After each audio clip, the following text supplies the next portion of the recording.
I'll just give a brief about myself. I'm an architect. I did my graduation from Raipur and master's in environmental architecture from Pune. Then I worked for a couple of years in India and then abroad with architect Votrong Mia at Votrong Mia Architects. Later on, I came back to India, starting my own practice, Architecture Design Lab. We are at two places, Ranchi and Raipur. And you can contact us at aplusdlab.com. I have given the details over here.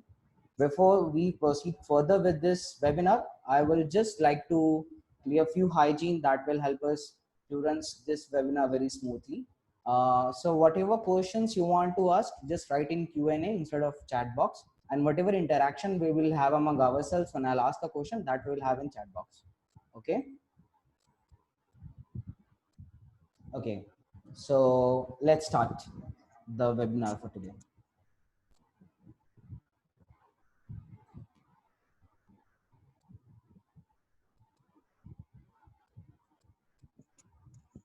So webinar for today is breathing interiors.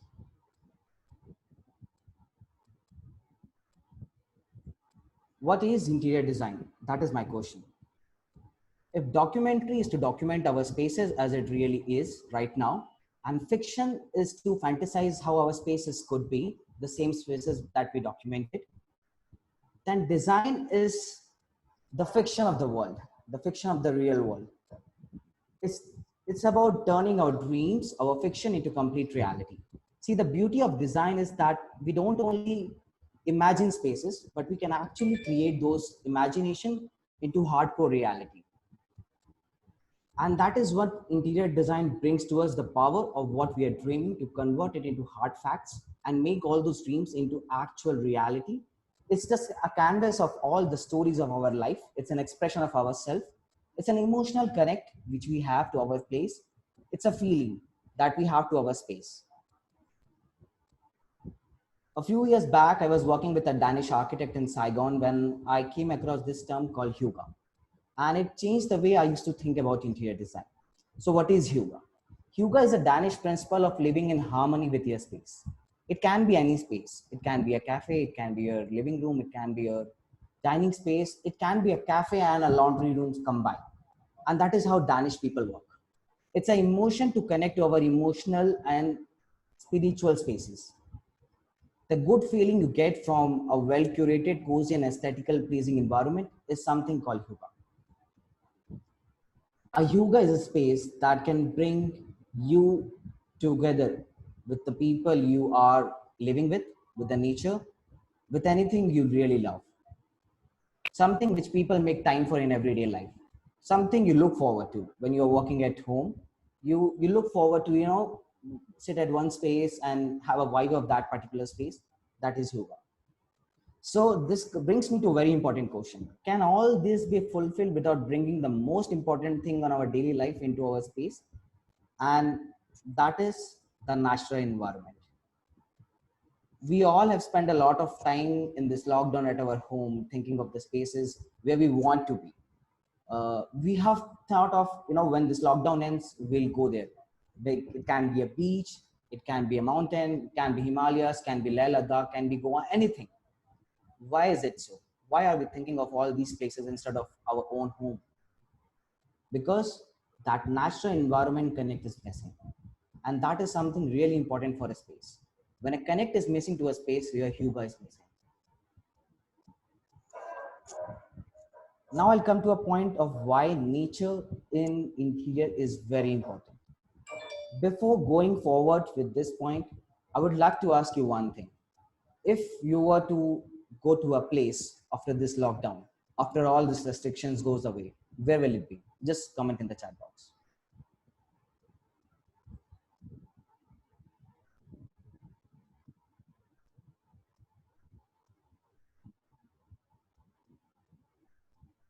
Mountains, I can see.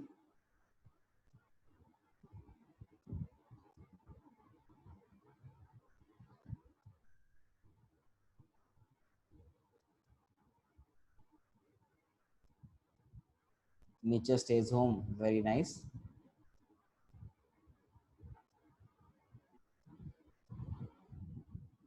Hill stations. So why do we have all these places in mind? See, what does a natural environment do to interior design of a space? Well, the actual question should be, why do we need natural environment in the interior design of a space? There's a lot of factors. First is the calming factor.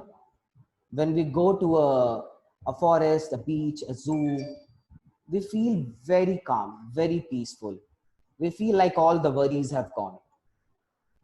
Same ways, when we go to such places, we see growth, we see freshness. We feel like, yeah, we want to live in the moment. We want to live in this space. It kind of brings us together.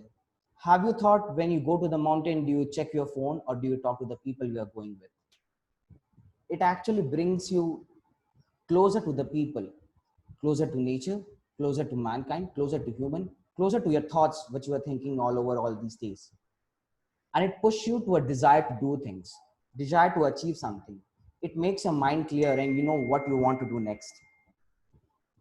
A sense of hope, a sense of health, a sense of adventure. That is what it gives you.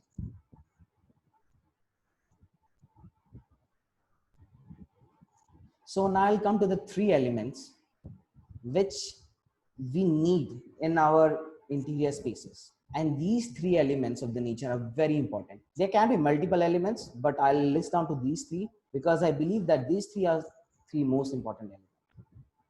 First is natural light. I cannot stress this enough that natural light is one of the most important elements that you need to have in interior space. It can change the vibe of the entire space, the entire look, the feel, the dynamics, the aura, everything changed with natural light. Just think of your space, which is an artificial islet and have no natural light in it. Can you think of living in that space? Do you like that space? Do you want to stay in that space, or do you want to break the wall, create a light, a nice window so that you can bring a lot of natural light in? The second point which I'll come to is natural materials. You go to the space and you see a space with all the natural materials, suddenly you feel very closer to the nature. The reason why all these interior artificial materials are trying to imitate all the natural materials. You see multiple types of wooden flooring. You see well spun, you see engineered wood, you see a lot of artificial materials try to imitate this natural material so to give you a natural feel. Why is it so? Because ultimately the natural material is something which makes you feel warm, which makes you feel nice, which makes you feel you're closer to the environment. Regardless of the interior style, this natural materials goes in every space. And the third is natural plants. See, plants not only absorbs natural harmful chemicals, but it also makes your space more cleaner. It gives you a psychological well-being. And out of all these three things, today I will take this webinar forward with natural plants and how we have to use this in our spaces. Before we go forward from here, I would like to ask a couple of questions from all the viewers here. How many of you have natural plants inside your indoor spaces at home?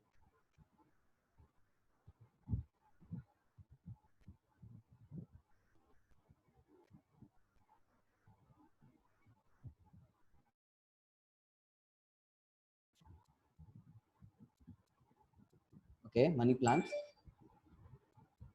A lot of you have. Okay, nice. And if you don't, then why don't you have a natural plant?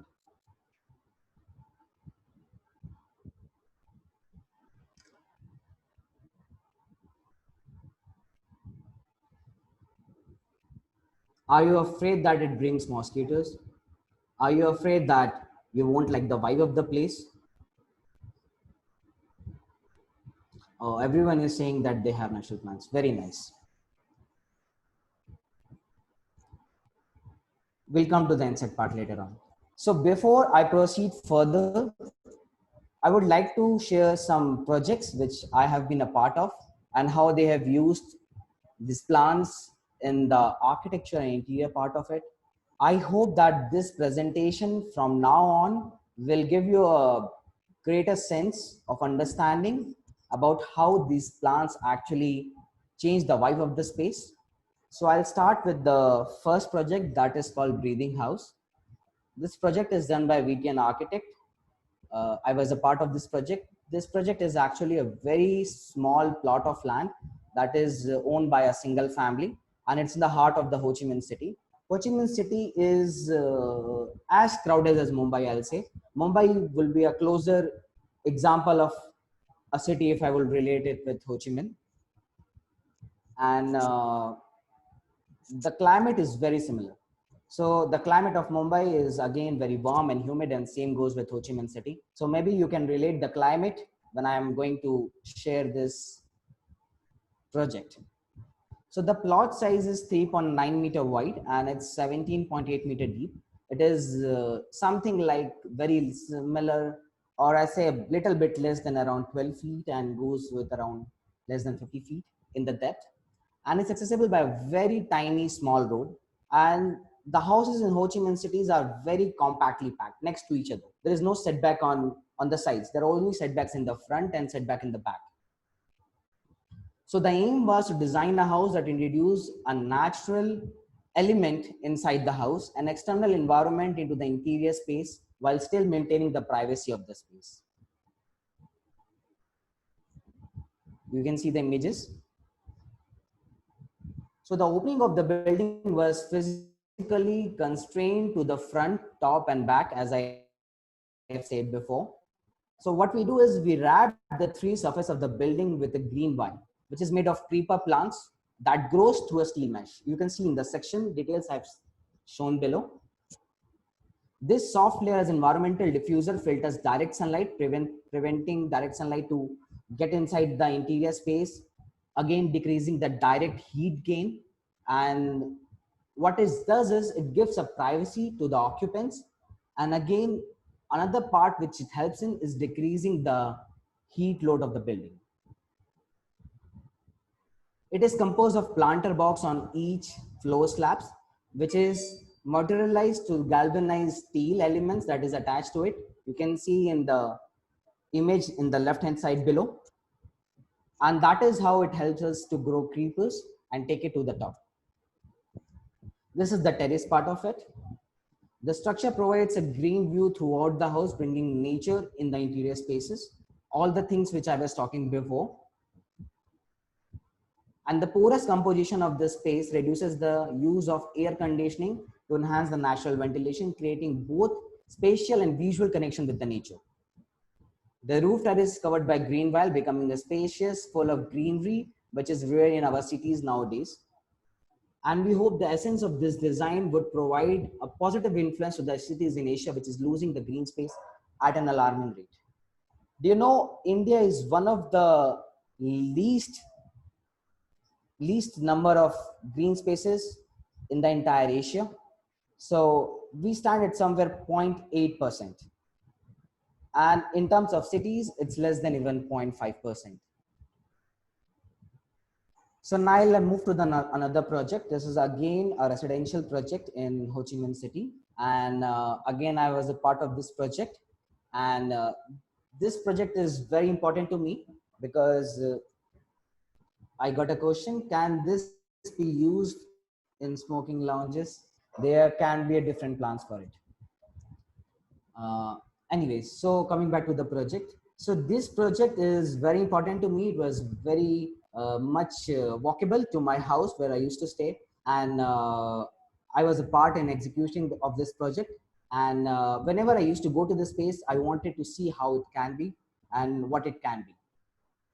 So what rare opportunity that this space gives us is this space is next to a park, and that gave us the opportunity to bring all the living elements inside the house, maybe not directly, but maybe visually. So the aim was to design a house which is an extension of the park so that you feel that you are again connected to the nature.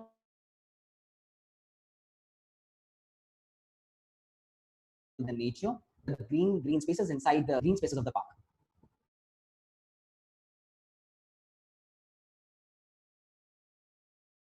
So a large volume of it was cut, and the volumes, it can allow the passage of the air to move through it and giving us a good ventilation, decreasing the. These, you can see the cross section of the building, plants, louvers providing a shadow to the top. Incorporated both circular elements. So the circulation and the natural elements is through the plants and the trees, providing the private rooms with the additional natural light into the space. The forest, despite of being indoors, you feel that you are outside living with the nature.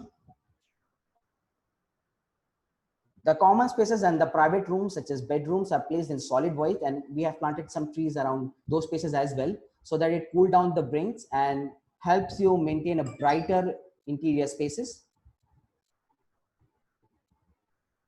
The void that is open diagonally upwards bring the natural ventilation, as I was talking about it before, in a way that it minimizes the air conditioning. And green facade and green indoor spaces ensures that the intense sunshine of the tropical climate does not fall in. Again, it helps as a materiality to the context of the site. What I'll say is that all these green elements, other than helping us create an indoor space, they also act as a screening, as a sunshade, something to help us with the facade. So this model can become a precedent of interior spaces that should be in tropical climate, and how we should design the spaces in our tropical climate, irrespective of place it should be. And the shortage of green spaces in the current scenario is a big environmental problem. And we as architects and interior designers have to find a solution for this on a very urgent basis. See, even if it's a very small solution, still the green spaces in interiors can be a small percentage of a solution to this bigger problem. Moving back to the main question, after seeing all this thing, do you think that living with interiors, with green interiors, is something very important to you? Can it be done only in houses, or can it be done for all the kind of spaces? Can it be done for only houses or offices or hospitality?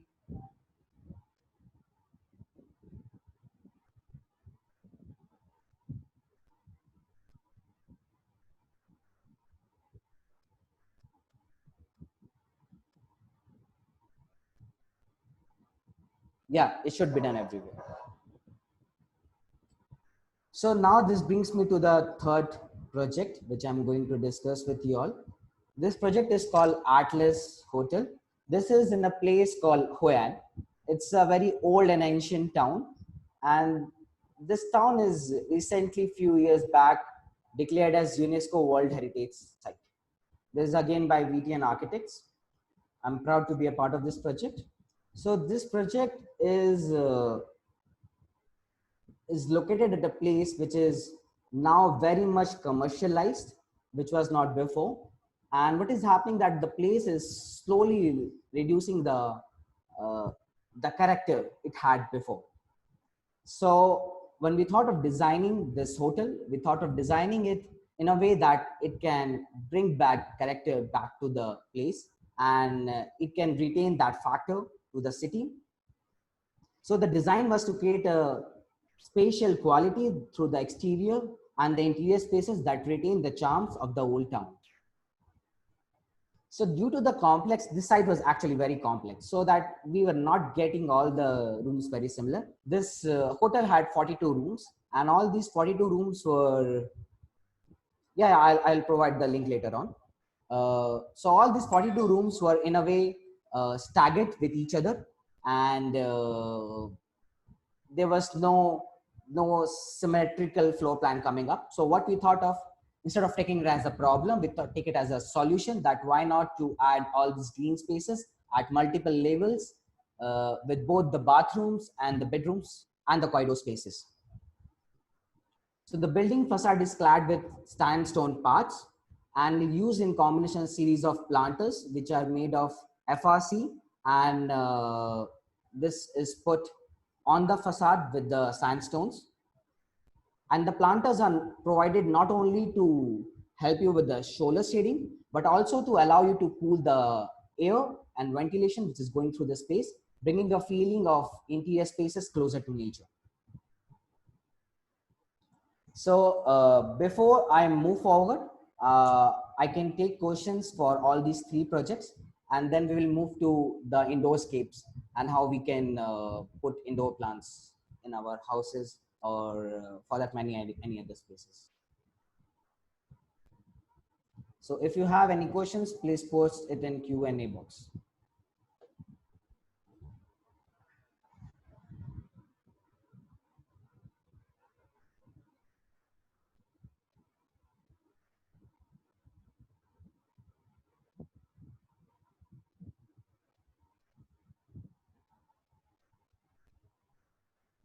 Oh, this hotel is not in India. It is in Vietnam. It is in Hoi An. That is an ancient town.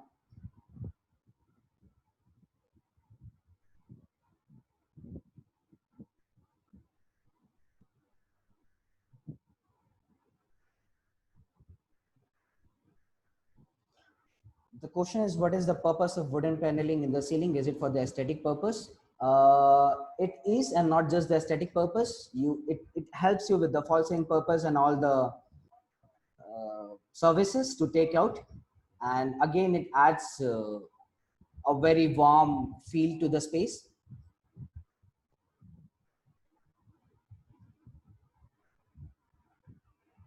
Does this so I'll come to which plants need sunlight and which plants needs least sunlight, and how the sunlight varies. But there are a lot of indoor plants that does not require a lot of sunlight.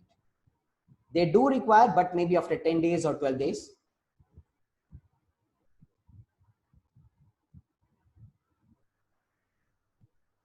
Please post your question in the Q&A box and not in the chat box.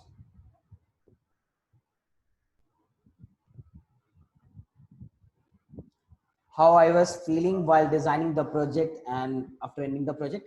See, a project is like your baby. So the way you make your baby grow is like how you see your projects. So whenever you get a project, you you care about it very delicately. Seeing all the minute details, seeing that nothing hampers your project, seeing that no one comes in the way of your project. You try to eliminate all the problems, and you make sure that how your baby grows is how your project grows as well.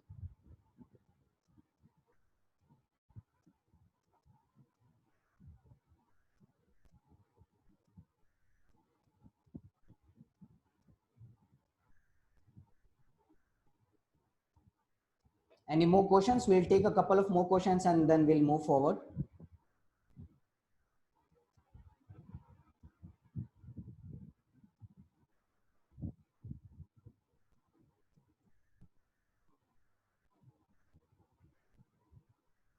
When this is done in large space, is maintenance an issue?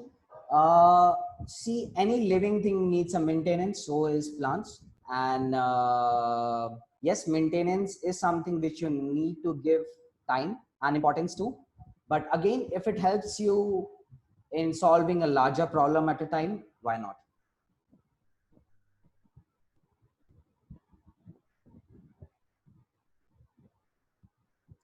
You add the creepers when they are mature, or are they grown from scratch?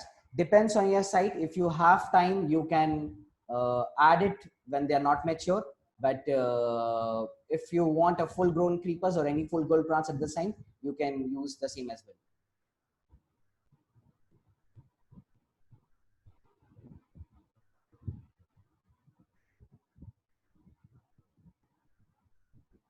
Eco-friendly material used in interiors. Okay, very nice question. Eco-friendly materials. I'll use this part. The material is materiality is a very wide concept and a very wide range. It requires a lot of time. Probably when we do a next webinar, we can use, or we can focus it on the material part of it. As I've said before, the three part, that is natural light, natural ventilation, and natural materials and natural plants.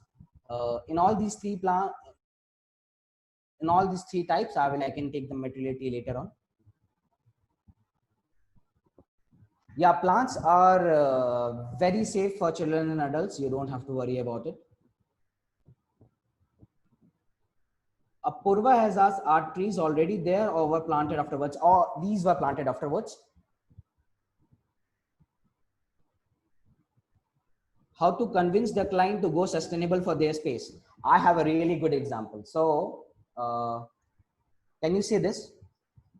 So this is a CO2 meter.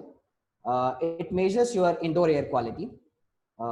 You can get it from Amazon. It's available for something around 8 to 9,000 bucks. What I do is, when I try to explain a client that how plants can help you reduce your CO2 level and help you improve your indoor air quality, and they don't understand, what I'll do is I give them this CO2 meter, and I told them to keep it at their house for like 7 days or 10 days and see the reading it is showing. And after 10 days, I kind of lend them some of my plants and send it to their house. And then I told them to see the recordings for next 7 or 10 days, and they can know that what is the indoor air quality is. So they are convinced with the statistics. I don't really need to convince them afterwards. Another question is, how do you come up with the idea when you get a project? What is the process like? See, every site is different and every project is different. You cannot have a preconceived idea of what you want to be at that site. So when you see a site, when you hear the client brief, when you know about the requirements, when you visit a site, this this is something which kind of comes to you. So you kind of take it one problem at a time and you try to solve it with your design, and that is how an idea is grown.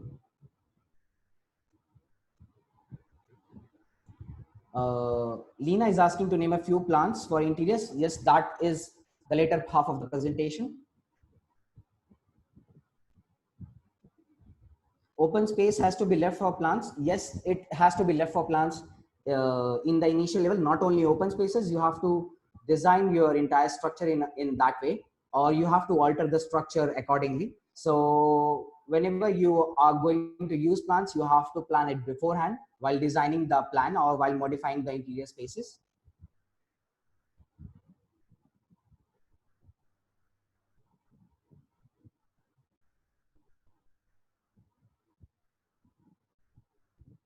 Will indoor plant help in mitigating pollutions in places like Delhi? Of course, it does.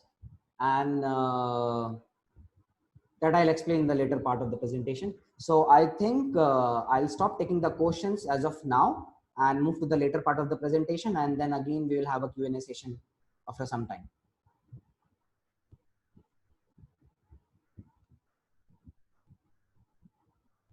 Can you see the screen? If you can see the screen, please write yes in the chat box.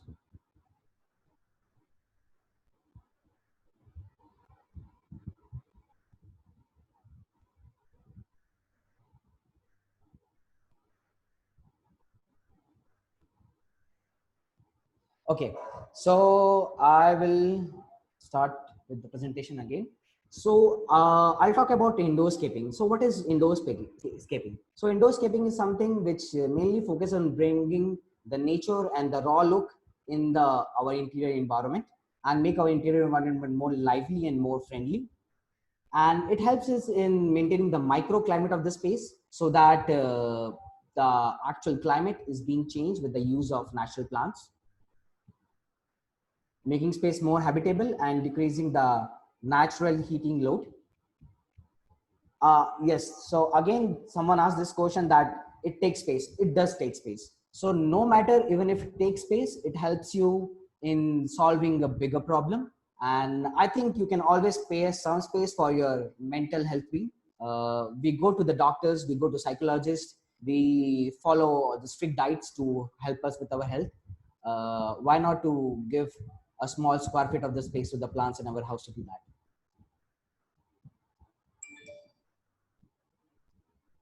So now I'll come to the role of indoor plants. I'll try to explain the with a very small animation. Is psychological well-being.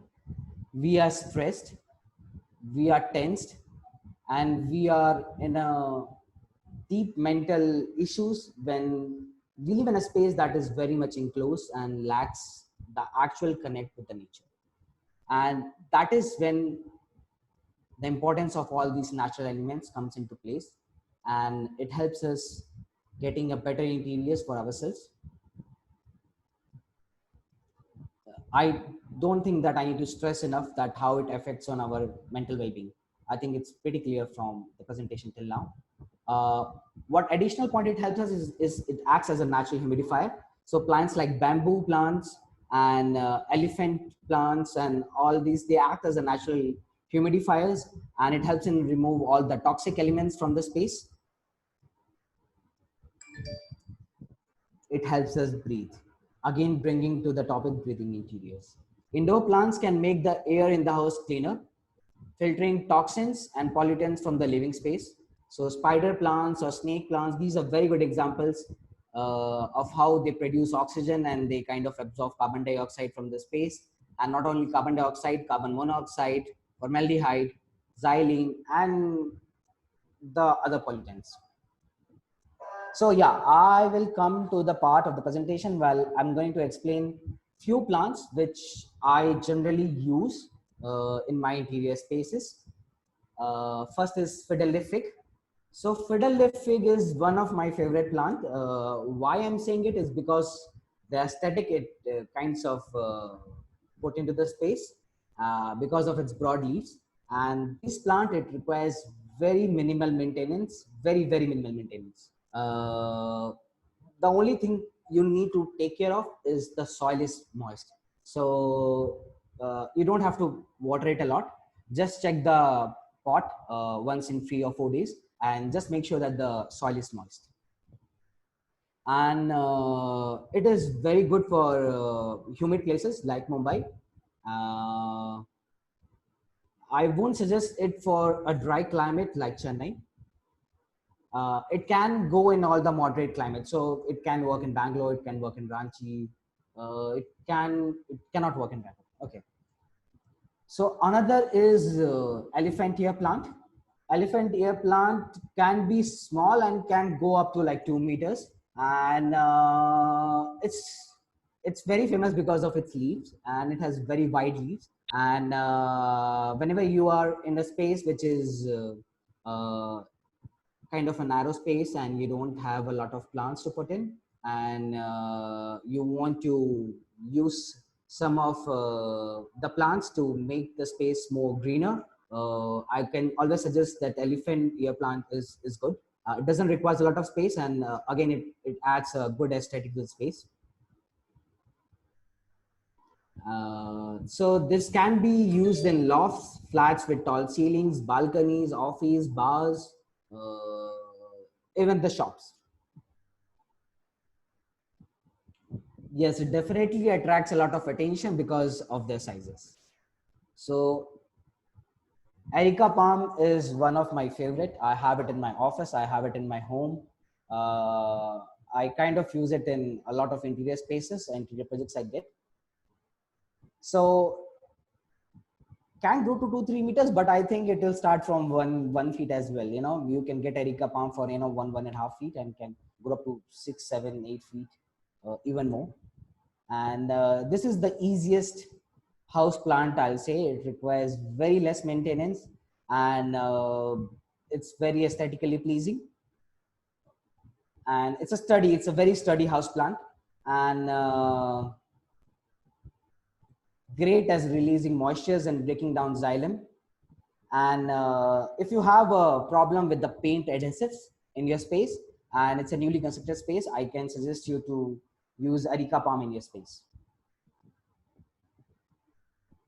And as I told before that it takes a lot of harmful chemicals from your space and clean your air.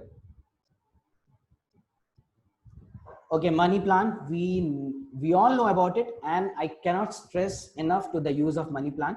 In fact, while I was doing my research project for my environmental architecture thesis, I kind of studied a lot of plants in indoor spaces. So over a period of like 6 months, and out of all these like individual plants, so what I did is we took a office space which is an IT office and doesn't have a natural ventilation to the space, and we kind of introduced a lot of plants in those space, one species at a time, and we record all the indoor air quality with this meter for that space for 1 week for each plant, and after six months The result was that we decreased a lot of indoor air pollutants from the space. And one of the plants which performed the best was the money plant.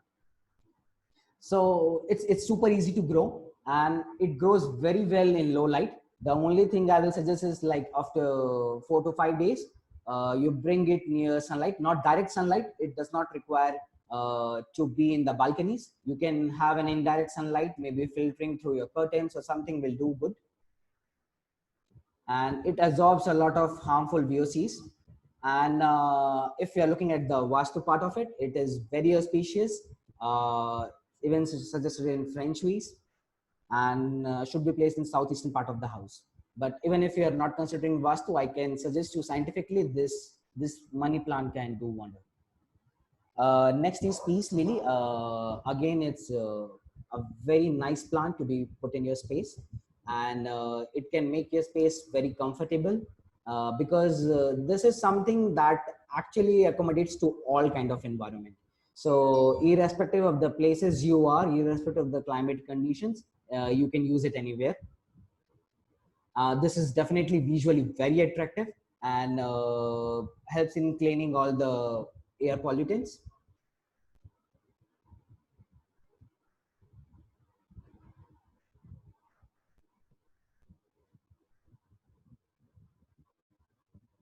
So the best place is the bathroom and the living room and all the ornamental pieces. Now I'll come to the living room. So what plants can you use in living room? So I've done with the plant section, what all plant section can be used in house. And now I'll come to the space part of it, that what all things can you use in the spaces. Uh, when I'll come to the living room, I'll say I would prefer mostly green leaves and colorful birds for the space. Something flowering is very good. And make sure that you have planter boxes and or you have already accommodated those in your designs with the depth for the root to grow. Shallow flowering plants are good for the space. For the kitchen, I'll say money plant is a good plant for the space, and possibly use the plants that can survive the humid environment and and good temperatures. So Boston fern is again a very good plant that I can suggest for the kitchen.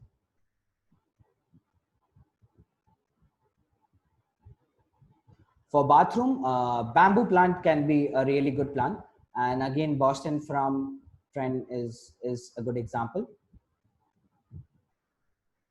For bedroom, there are theories that support that having a plant in bedroom actually helps you in a good sleeping environment. So if you are choosing a plant for your bedroom, I will suggest you to use probably lavender or orchid or aloe vera or snake plant, even jasmine. Some flowering plant will be really good. So before I move to the some examples, I'll just have a recap of the presentation till now, and I'll take a couple of questions, and then I'll move to some more examples of it.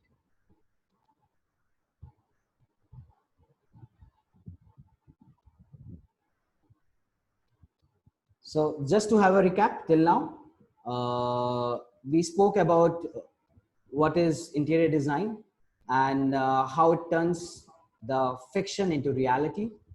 And I hope you all got familiar with the term hygge and how it helps us in having a different perception of our interior space.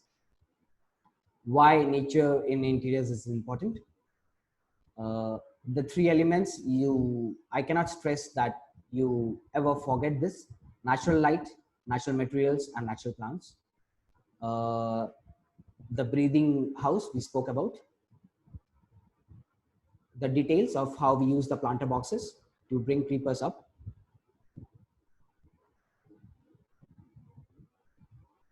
the stepping park house, and how it helps us in maintaining the temperature without using any actual air conditioning in the space. Atlas Hotel,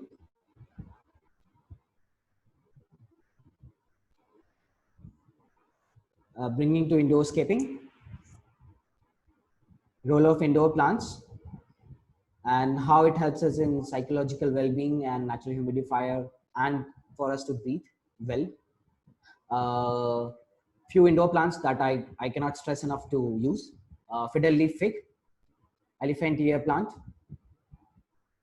erica palm, money plant, peace lily, and then coming to the plants that we can use in all these kind of spaces.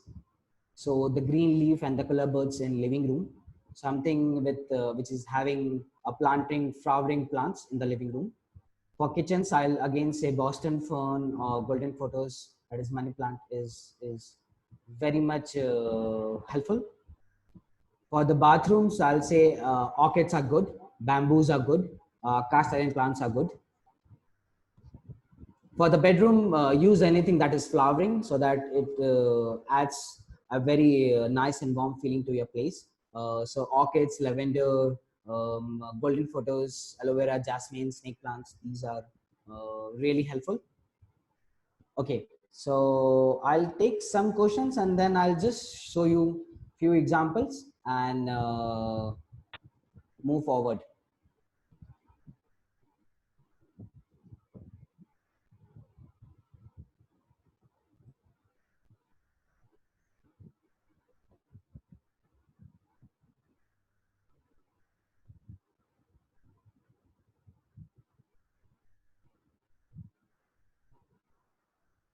So there is a question, Anurag is just asking that how to use these plants if the design is already fixed.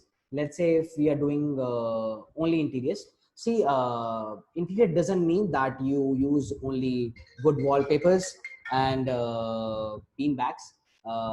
There can be a lot can be done.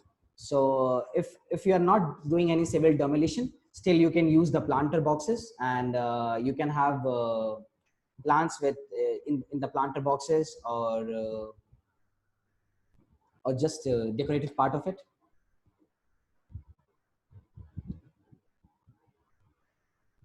Plants need to be changed after some time or it stays for long.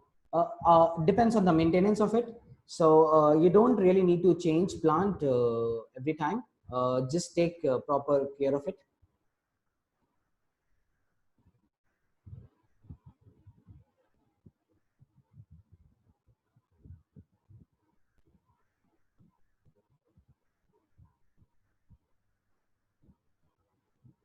What is the black flooring material?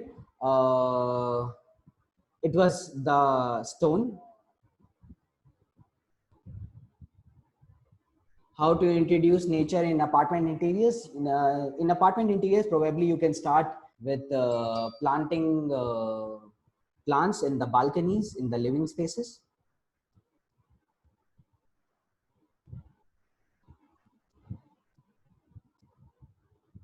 What is the all this? How to take care of all these plants you can find on the internet. uh, Can aesthetic plant be sustainable decor? Yes, aesthetic plant can be sustainable decors. So instead of looking this as just plant, you can see this as an artifact, as a decor, as something that can actually enrich your space and not just help you naturally, but can help you in improving the aesthetic of your space as well.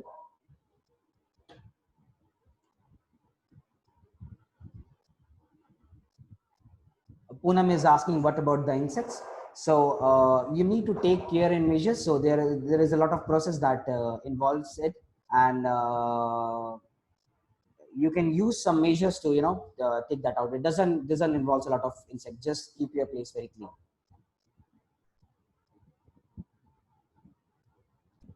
Yes, it is absolutely very safe to use the plant in hospital and hospitalities.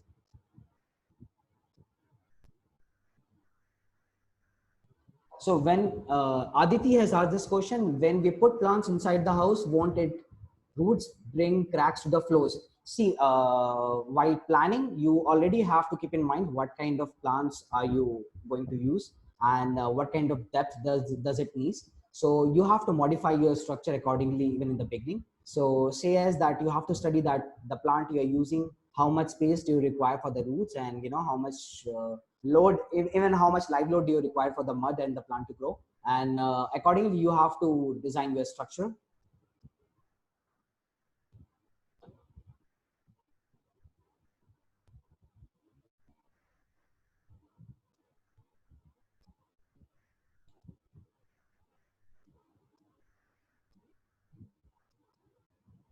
While providing plantation on the ground floor in a living space, does a proper sunk is required? Mandar is asking. Yes, Mandar, a proper sunk is required. I will say that if it's somewhere a very medium sized plant, then something around 3.5 feet is required. If you're planting a tree, then it increases accordingly. So you have to study your plant, whichever you are putting in the slab itself. So keeping the plant which you are going to use, you have to design the structure accordingly.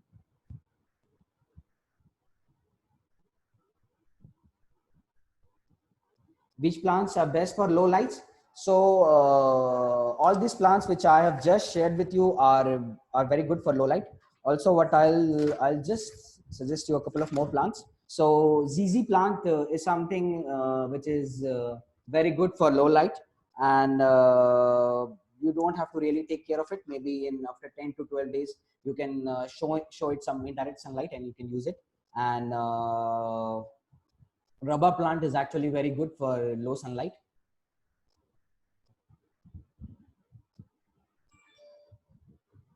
Kitchen garden, is it feasible for 100 square feet?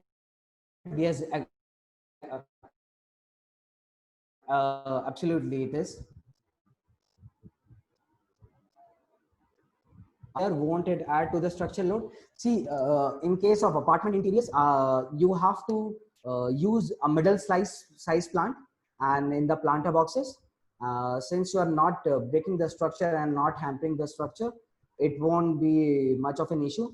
But definitely, I won't suggest altering the structure on just the floor you are for using the plant, because accordingly, the entire live load is not designed accordingly.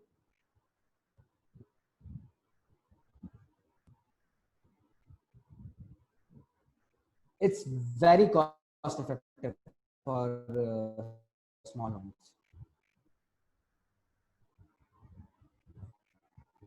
Okay, so I'll go back to the screen share, and I'll just show a couple of examples, and then I'll be back again to the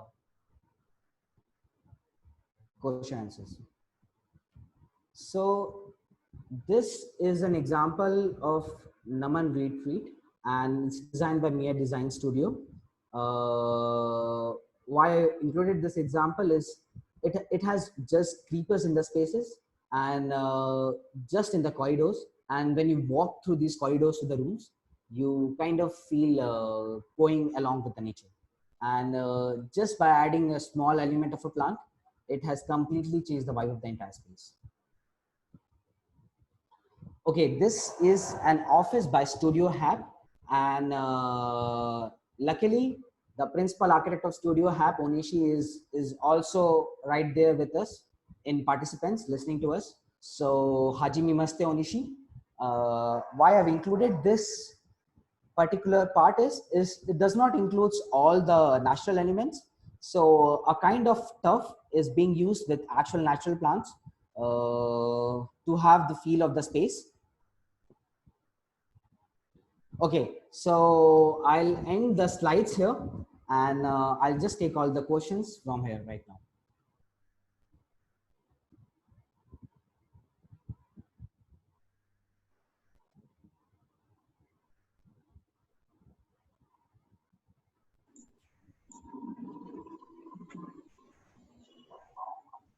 Yeah, Ankit, you think you are done with the slides? Yeah, I've done with the slides. Yeah, okay.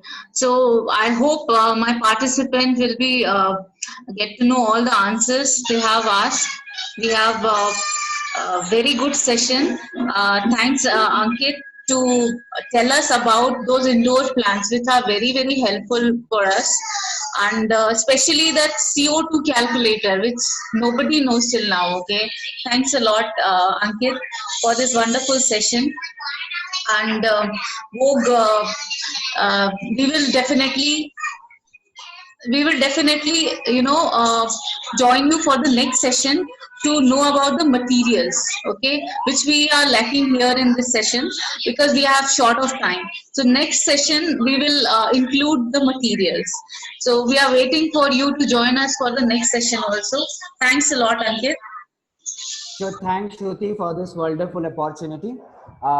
If anyone needs to have a look at the slides again, they can send me a mail and I'll send it to them again. And also in the meantime, I'll again share the first slides. So you can have my website, my email ID and phone number. Also, in case of students, if any students wants to have a direct chat with me, they can text me or they can have a word with me over call. And if they have any doubt about it, and Shruti, what I'll do is I'll send you this PPT so that you can share with your students and they can use it for references for their projects.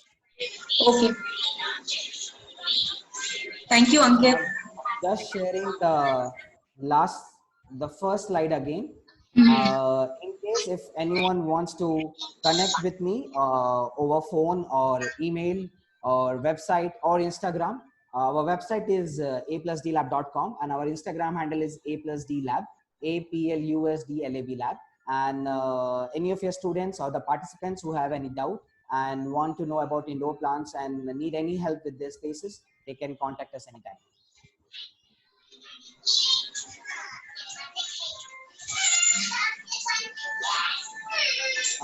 Also, I can take a couple of more questions if there is any question right now.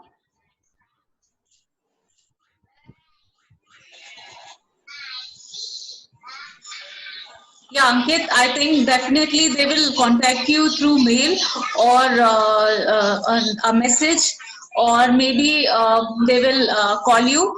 So please solve their issues directly, and definitely we will contact you again, Ankit. Very, very Sure. warm thanks to you. Thanks from our side. Thank you, Shruti. Thank you so much, everyone, for attending this presentation, and thank you, Vogue, for inviting me. It's our See you. pleasure. Thank you.